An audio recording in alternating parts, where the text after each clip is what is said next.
Hello and welcome to Postcard and a Pint. I'm Rachel. Rambles. And today we're still in Barcelona. But today we're going to take you for a more detailed look at Las Ramblas and the Gothic Quarter. Come on.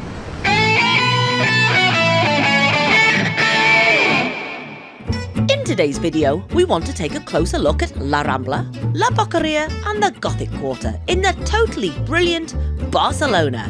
So join us as we ramble down La Rambla, mooch around the market and get groovy in the Gothic Quarter as we ask, is it really a pickpocket's paradise? Ah, it's a beautiful day. Just the sort of day for a Rambla ramble. It's the kind of day that inspires you to buy a fridge magnet, or three, a Barcelona footy scarf, or a Gaudi-themed postcard. There is, in fact, just about any Barcelona-themed merch you could want up this top end of the street. We shall call it the tacky tourist end. As we said in our Barcelona in a Day video, link in the description, La Rambla was once a sewage-filled stream, an important drain for the heavy rainwater flowing from the Collserola Hills in spring and autumn. Now it's a delightful tree-lined street of 1.2 kilometres, filled with souvenir shops, cafes, bars and cannabis shops. Oh, and many an ice cream shop. Happy days. Just look at those fantastic flavours.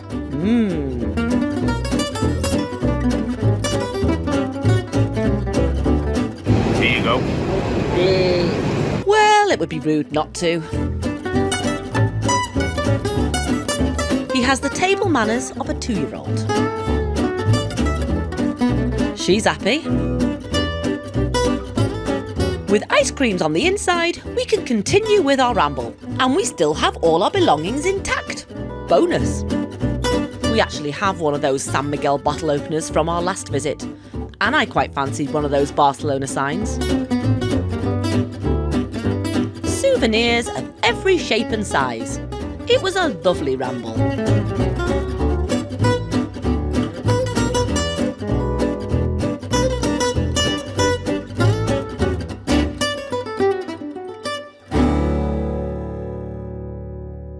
This is the Bethlehem Church. It sits directly on La Rambla. The full name in translation from Catalan is Our Lady of Bethlehem.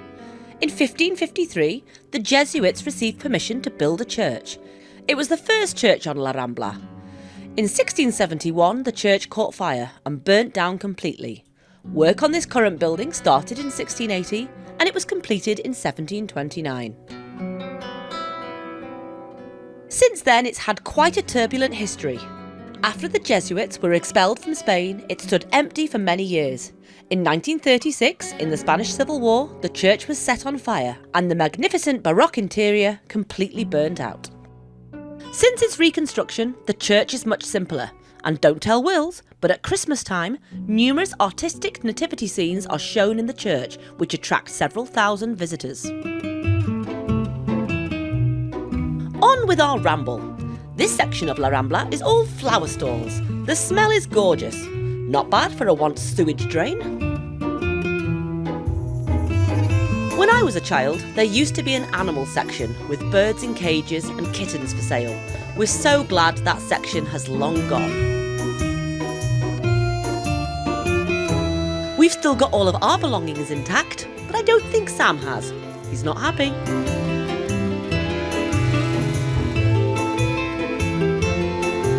Ah, La Boqueria Market, one of La Rambla's highlights.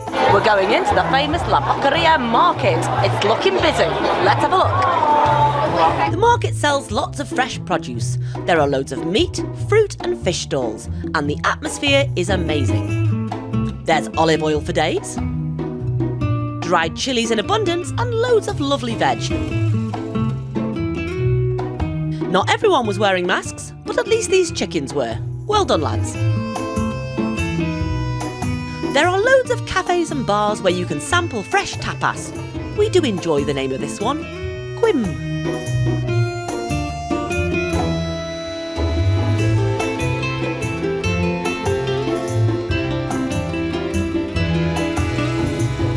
Now those look totally delicious.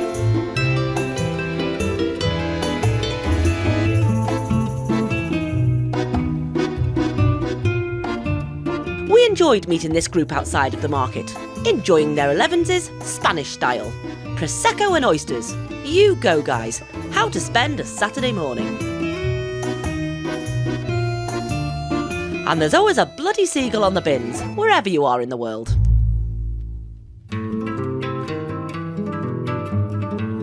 Time for our ramble to head into the Gothic Quarter. The Gothic Quarter encompasses the oldest parts of the city. It's a real labyrinth of little winding streets and has many little squares. That's some knocker. Never fear, even here, you're never far away from a Spanish fridge magnet, should you need one in your life. There are loads of little tapas bars and cafes in this area. We chose this one, Golfo de Vizcaya, mainly because it looked quiet and very cute. We've just stopped for a spot of tapas, wilting a bit, the early morning's getting me. A little beer, how nice, look at that. Now, if you've never done a Spanish tapas bar before, it's really simple. You take a plate and take whichever tapas takes your fancy. All of the tapas are on sticks, so when you're done, you leave the sticks on your plate, they then count the sticks and bill you accordingly. Do check the price of the tapas before you start though. You don't want to have to remortgage your house to get out. These were €2.10 per tapas, so a bit on the pricey side, but I guess we're right in the centre. Anyway, we love the ambience in here and would definitely recommend this bar.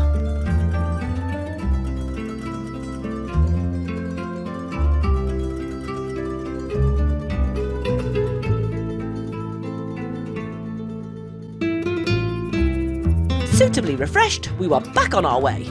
This square had an artists' market. We enjoyed looking at all their different work.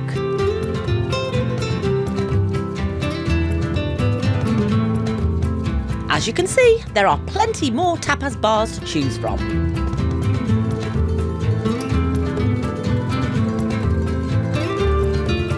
This is the Basilica of Santa Maria del Pi. Sadly, it was closed, so we couldn't go in. More markets it is then.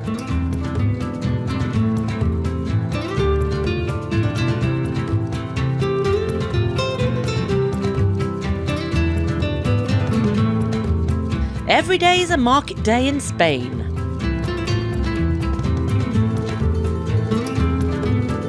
We absolutely love happening on these little tucked away squares and markets. It's what exploring a city is all about.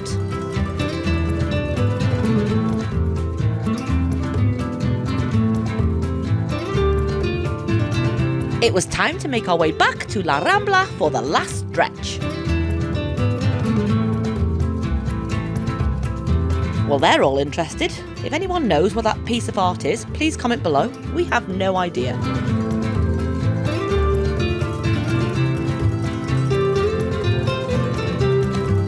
One last meander through the Gothic Quarter. What a great area. Our favourite. We're now at the restaurant and bar area of La Rambla. The leaves were just coming out on the trees and a real feel of spring was in the air. Looks delicious, but a bit early for me. We still have all of our belongings with us, but have heard many stories of people losing bags here in this area. They put them on the seat next to them in a restaurant or on the floor, a quick distraction and they're gone. My dad was in fact mugged in this very area. He was fine, but he did lose his wallet. It's never happened to us though. And if it does happen, drown your sorrows in a litre of sangria. It's an absolutely charming area, and it was so nice to experience open-air living once again. Here they go again, another quick detour off into the Placa Real. Placa Real means Royal Plaza, and is a large square just off La Rambla in the Gothic Quarter. It's a really popular meeting place with its many bars and cafes.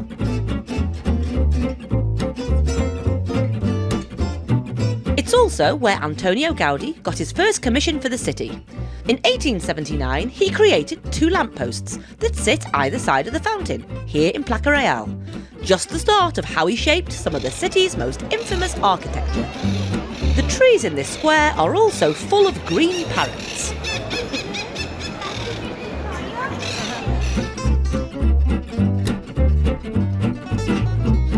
Our ramble is almost over now, and our bags and belongings are still intact. And we've arrived at the artist section. How fun to get yourself caricatured in Barcelona.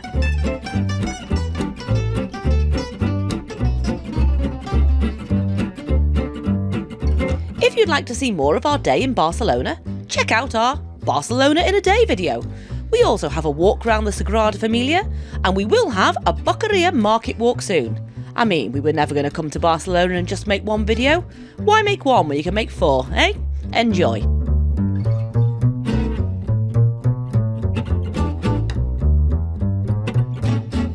Finally, the last bit, the living statues. And of course, Spanish style, more markets.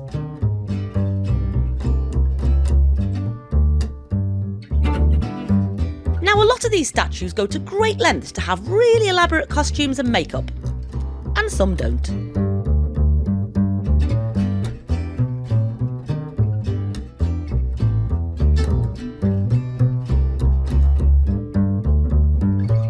We, of course, chose to give €1 to the Gaudi statue.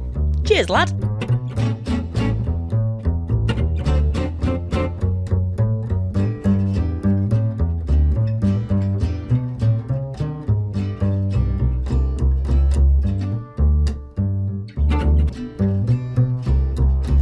And finally we reached the Columbus Monument at the end of La Rambla. What a beautiful street it is. The Christopher Columbus Monument stands at 60 metres tall and was constructed for the Exposition Universal de Barcelona in 1888. It serves as a reminder that Columbus reported to the King of Queen of Spain after his first trip to the new continent.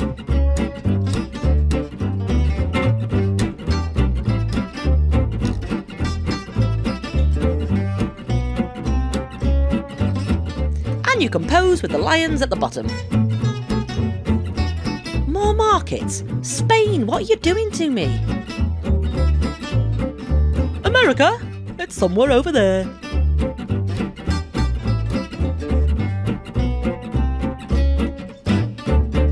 Oh, we finished rambling down the Ramblas. That was absolutely fantastic. The weather's getting hot. It's got to be at least 24 degrees. May need to whack out the old sun lotion soon. But I think it's time, possibly, for another sit down. Let's go check out the harbour. Check out the Barcelona in a Day video to see the complete fail of sun cream application. I'm an idiot. This is Port Vell. It was built as part of a renewal programme prior to the 1992 Barcelona Olympics. It's a wonderful place to walk, shop, get a drink and simply people watch. This is one of the boys.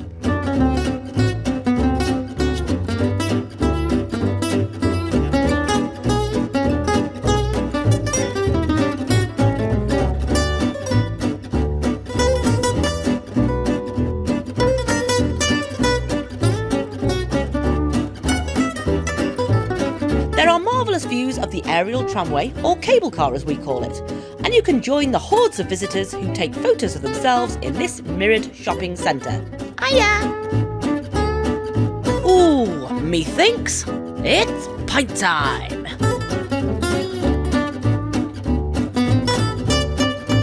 Well, I hope you enjoyed that more in-depth look at the Ramblas, the Gothic Quarter and the market. We've finished, we've come down past old Chris Columbus and we've come onto the harbour, which we absolutely love, for a beer.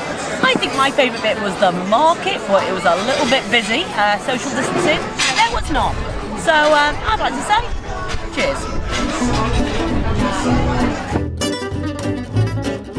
Like you, I love the market.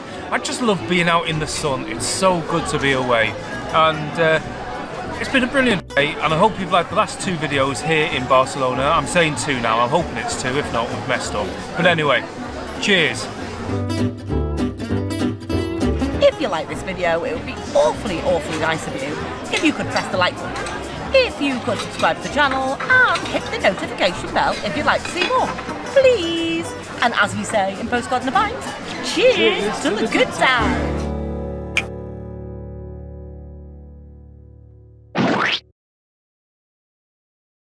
Now, I'm not saying everybody in Barcelona is a pickpocket, but there was this bloke from Barcelona walking down Las Ramblas and he was involved in a motorcycle hit and run accident. And when the policeman turned up, he said, "Did you get his license plate?" The guy said, "No, but I got his wallet." Oh, wheels!